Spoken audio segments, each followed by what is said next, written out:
तो पीओके में आतंकियों के सफाई के बाद पाकिस्तान पूरी तरह से बौखलाया हुआ है। पाकिस्तान के पीएम नवाज शरीफ ने कैबिनेट की बैठक बुलाई है। इस वक्त की दो बड़ी खबरें आपको बताते हैं।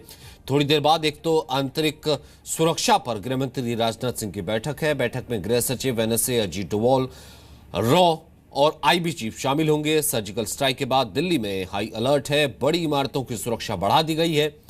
पीएम मोदी ने सुरक्षा मामलों की कैबिनेट समिति की बैठक बुलाई है। बैठक में एलओसी के ताजा हालात पर चर्चा होगी। इसके साथ ही दिल्ली में स्वच्छ भारत अभियान 2016 की शुरुआत पीएम मोदी करेंगे और देश को स्वच्छता की शपथ भी दिलाएंगे। ये आज के फॉलोअप्स हैं। और इस वक्त हम आपको बताएं कि चर्चा में हमारे साथ जम्मू से रिटायर्ड ब्रिगेडियर अनिल गुप्ता भी जुड़ रहे हैं और साथ ही साथ पीके सहगल मौजूद हैं, डिफेंस एक्सपर्ट बिशंबर दयाल हैं और साथ ही साथ अचल मल्होत्रा भी हैं। अचल मल्होत्रा जी, अपनी बात पूरी कीजिए। जिस कूटनीतिक स्तर की बात अब हम कर रहे थे, क्योंकि इसमें एक अपडेट मैं ये जोड़ना चाहता हूं कि भले खुले तौर पर पाकिस्तान कुछ ना कह रहा हो, लेकिन बैठकों का दौर जारी है। एक वहां पर संसद का सत्र बुलाने की बात भी की गई है और नवाज शरीफ लगातार यूं कहें कि एक अलग ही पोस्चरिंग में नजर आ रहे हैं। जी हाँ, मैं अपनी बात शुरू करूंगा जहां ख़त्म करी थी। पहले तो मैंने जैसे बताया था कि जो सर्जिकल स्ट्राइक हुई है, ये एक बहुत बड़ा डिपार्चर, एक नया पैराडाइम शिफ्ट है हमारी पॉलिसी में। अभी तक जो हम स्ट्रैटेजिक रेस्ट्रेन दिखा रहे थे उसे हमने गुड बाय कह दिया है और कहा, अब ये दिखला दिया है कि अगर ज़रूरत पड़ेगी तो हम पाकिस्तान के अंदर लाइन ऑफ कंट्रोल क्रॉस करके जाएंगे और हिट करेंगे। गोली का जवाब गोली से देंगे। दूसरी चीज़ जो मैं ये कहना चाहता हूँ, जो मैसेज जा रहा है, कुछ लोग बार बार ये जो लाइन ऑफ कंट्रोल को लक्ष्मण रेखा या इसकी इनवायबिलिटी की बात करते हैं, इसकी पवित्रता की बात करते हैं, तो ये भी हमने साफ बता दिया है कि लाइन ऑफ कंट्रोल कोई ऐसा बैरियर नहीं है। लाइन ऑफ कंट्रोल के उस तरफ जो पाकिस्तान है, कश्मीर है, वो भी हमारा ही इंटीग्रल हिस्सा है। तो ज़रूरत पड़ेगी तो अगर वहाँ से आतंकवाद उगेगा, आएगा, हमारे खिलाफ, हमारे हितों के खिलाफ अगर वहाँ से कुछ हरकत होगी तो हमारा पूरा पूरा अधिकार है कि हम वहाँ जाएं और वहाँ स्ट्राइक करें और उसका पूरा जो है हर तरीके से उसका मुकाबला करें। ये तो है जो मैं बता रहा हूँ कि सर्जिकल स्ट्राइक मेरे हिसाब से जो इसकी इम्पोर्टेंस है। Of course international community, Pakistan के दोस्तों को मैसेज जाना, ये सब अपनी जगह है।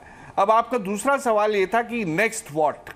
तो मुझे लगता है कि देखिए, एक तो हमने इसे पाकिस्तान के अगेंस्ट अटैक की तरह प्रोजेक्ट नहीं किया है। ये हमारा अटैक अगेंस्ट टेररिज्म, आतंकवाद के खिलाफ लड़ाई है। तो ये लड़ाई हम अंतर्राष्ट्रीय स्तर पर इस बारे में पहले से ही बातचीत कर रहे हैं और मुझे लगता है कि अब जोर शोर से हम इस बात पे जोर देंगे कि जितनी जल्दी हो सकता है comprehensive convention on international terrorism, जो पिछले 20 साल से अटकी हुई है, उसे इंटरनेशनल कम्युनिटी आगे बढ़े, अडॉप्ट करे, ताकि हमारे पास एक इंटरनेशनल लीगल इंस्ट्रूमेंट हो टेररिज्म, आतंकवाद को डील करने के लिए। तो एक ये बहुत इंपॉर्टेंट बात है। जहाँ तक पाकिस्तान का सवाल है, पाकिस्तान अंदर से जानता है क्या हुआ है। अपने डोमेस्टिक कॉन्स्टिट्यूएंसी को वो बताना नहीं चाहता है। अगर उसके लिए बहुत दुविधा है, अगर उनके आतंकवादी जैश ए मोहम्मद और ये सब इस पे चिल्ला चिल्ली करेंगे तो साफ मान लेंगे इस बात को कि वाकई ही वहाँ टेररिस्ट कैंप थे। वो ये डिनायल मोड में ये मानने के लिए तैयार ही नहीं हो सकता है। तो लेकिन वो अपनी नाकामयाब, अब वो कह रहे हैं कि उनके जो परमानेंट रिप्रेजेंटेटिव है यूएन में, जनरल सेक्रेटरी से मिलेंगी तो क्या कहेंगी? उनके प्राइम मिनिस्टर तो ये कह रहे हैं कि सीज फायर वायलेशन हुआ है, across the line of border firing हुई है। ये तो सारा साल होती रहती है। इसमें कौन सी नई बात हो जाके बताएंगी वहां पे? अगर वो ये कहेंगी कि टेररिस्ट कैंप्स पे हमारे यहाँ अंदर घुस के अटैक किया है, तो फिर वो एडमिट करेंगी कि हाँ वहां पे टेररिस्ट कैंप्स है।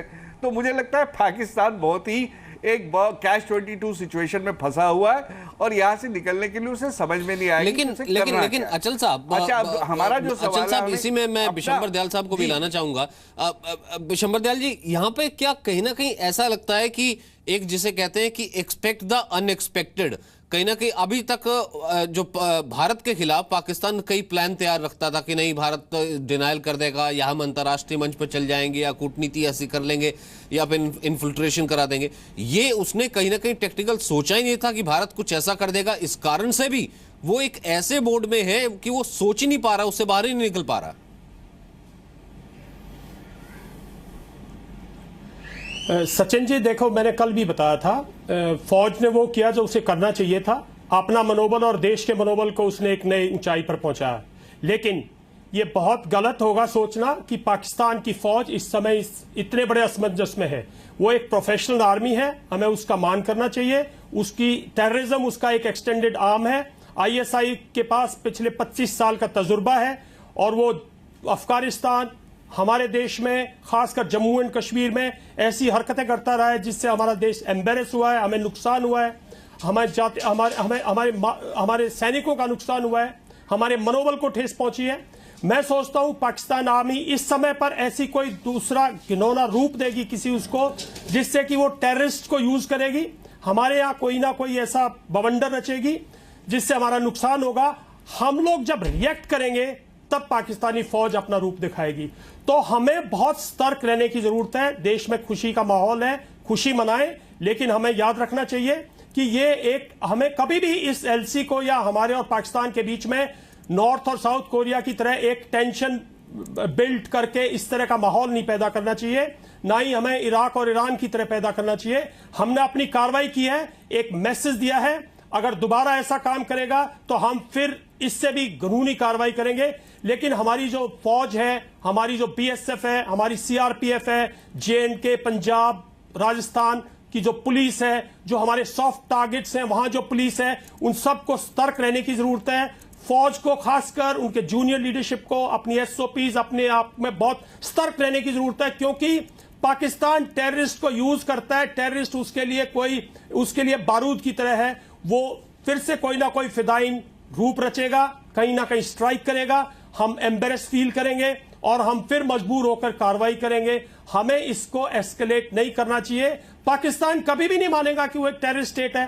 पाकिस्तान नहीं मानेगा कि ये कैंप अगर दूसरे तरीके से लिया जाए, इसको अगर दूसरे तरीके से लिया जाए, विशंबर दयाल साहब, जिसका जिक्र आप कर रहे थे, इसी को एक्सटेंड करें ब्रिगेडियर गुप्ता, जैसे कल भी हमारे साथ थे विशंबर दयाल जी, जो कि ये कह रहे थे कि यहां पर भले डायरेक्ट तौर पर, क्योंकि ये मानने की स्थिति में पाकिस्तान है ही नहीं, तो हमें दूसरे तरीके से भी तैयार रहने पड़ेगा, भले वो इन्फिल्ट्रेशन हो, आतंकियों की मदद से, या फिर जो बाहर हमारे पड़ोसी मुल्क है वहां पे हमारे जो उच्चायोग है वहां के कई हमले या उस तरीके की चीजें, इन सब चीजों में गति ला सकता है पाकिस्तान। तो ये अलर्ट रहने की भी जरूरत है।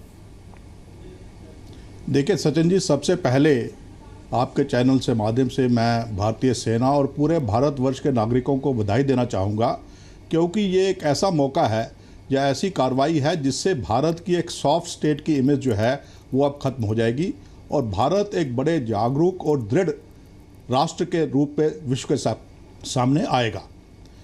और देखिए, जहाँ तक कल की कार्रवाई की बात है, हमें ये बात समझनी चाहिए कि सेना ने बड़े ही ध्यान के साथ और बड़ी गहन स्टडी के बाद टारगेट चुने। ये जो टारगेट चुने गए हैं बल्कि भले ही टैक्टिकल टारगेट्स हैं, पर इनकी सिग्निफिकेंस जो है वो बहुत स्ट्रेटजिक है, इसीलिए पाकिस्तान को बहुत गहरी चोट पहुंची है। लेकिन जैसा सब वक्ता कह रहे हैं कि पाकिस्तान डिनाइल मोड में है, और पाकिस्तान डिनाइल मोड में क्यों है ये सब हम अच्छी तरह समझते हैं, क्योंकि पाकिस्तान के पास और कोई चारा ही नहीं है।